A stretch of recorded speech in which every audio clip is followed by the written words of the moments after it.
同心築夢共謀發展粵港澳媒體灣區行日前啟動，我們去到深圳感受科技灣區的發展魅力。呢個點講咧，實在太勁啦，係啦，唔講唔覺咁啊！原來咧全球好多演唱會啊，好多嘅屏啊，其實咧都係呢間公司做嘅，哇！係啦，咁啊當然啦，即係佢周明咧，仲有好多咧嘅方案嘅。影實創新科技專注全景影像設備的研發製造，短短10年就成為全景相機、運動相機的雙料冠軍，連續6年在全景影像領域霸榜全球第一，體現了深圳在智能影像領域的創新活力和無限潛力。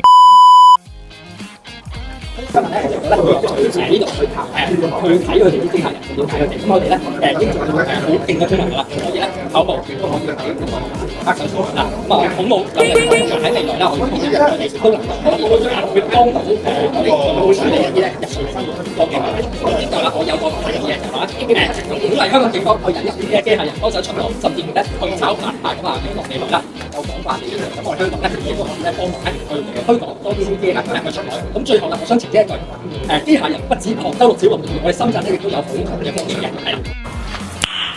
Nice。香港青年發展創科的園區3個好推薦：前海深港青年夢工場、國際化創業平台，孵化人才，探索新模式，為港青鋪就內地發展快車道，走進河套深港科創合作區，粵港澳科創高地憑優越區位聯動南北科創脈絡，超200項目進駐，440家企業集聚，港華聚焦氫能儲能，華力創科革新感知技術，深港共繪世界級科創藍圖。之後，我們去到深圳科創學院。我今日嚟到呢度咧，最大收穫咧就係咧呢個院啊，佢能夠咧鼓勵到好多學生咧能夠有一個出海思路。咁啊，好似而家手上呢隻啦，吉他咁啦。咁其實咧一個唔懂嘅音樂都能夠咧可以咧應用到。咁啊喺歐美嗰邊咧就大賣。咁啊聽佢哋講咧可以成為咧下一隻嘅大疆。咁嚟緊啦就話我都向大家推薦啦，2000零蚊。咁啊但係咧就可以變到咩啊？人人都可以做歌星。嗱，如果佢再加埋而家一啲內地嘅 AI 啦，能夠去創作到好多咧網絡嘅歌曲，你諗下，哇，個個仲唔係明星啊！